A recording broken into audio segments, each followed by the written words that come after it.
Jesus was not confrontational, in that his main aim in his life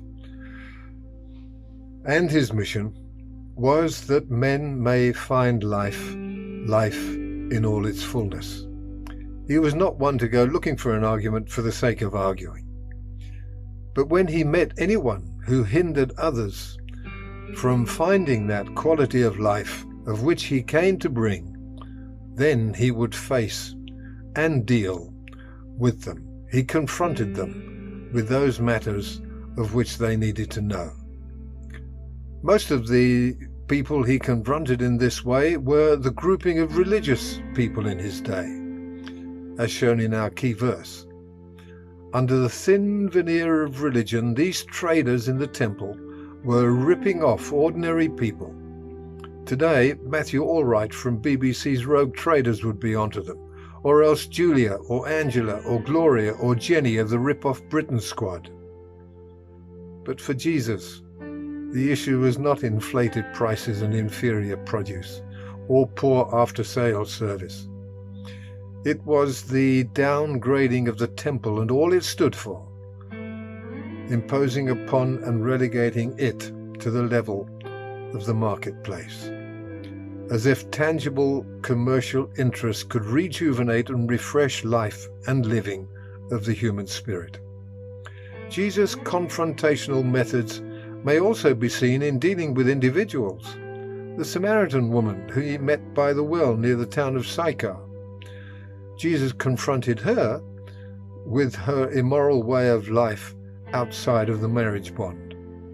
Then there was Jesus meeting with one of those religious men, Nicodemus. In that conversation under the cover of darkness, Jesus confronted him, this teacher of Israel, with his ignorance of what God really wanted his people to learn of his ways and that way into the life abundant.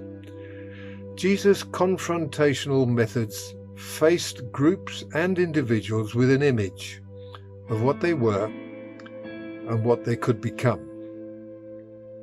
In Charles Kingsley's stories, The Water Babies, written around 1863, the central character is Tom. Tom was a young boy employed to sweep the chimneys of large and grand houses, and in one Tom accidentally stumbles into the bedroom of a young sleeping girl, the daughter of the house. I'd like to read a passage from that story. Under the snow-white coverlet, upon the snow-white pillow, lay the most beautiful little girl Tom had ever seen. Her cheeks were almost as white as the pillow, and her hair was like threads of gold spread about all over the bed. When he saw her breathe, he made up his mind that she was alive, and stood staring at her, as if she had been an angel out of heaven. Looking around, he suddenly saw, standing close to him, a little, ugly, black, ragged figure with bleared eyes and grinning white teeth. He turned on it angrily. What did such a little black ape want in that sweet young lady's room?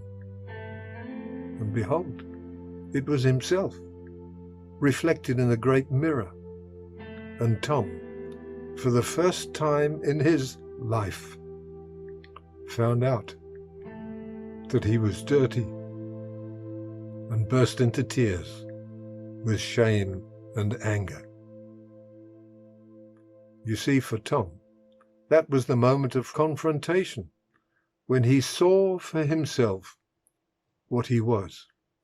And so for us today, you and I are being reminded of the one who confronts us with what we are, what we could be, and what we should be. Not by mechanical religious means, but by the energies of spirit released through responsive reflection in prayer. In this way, we find life in all its fullness.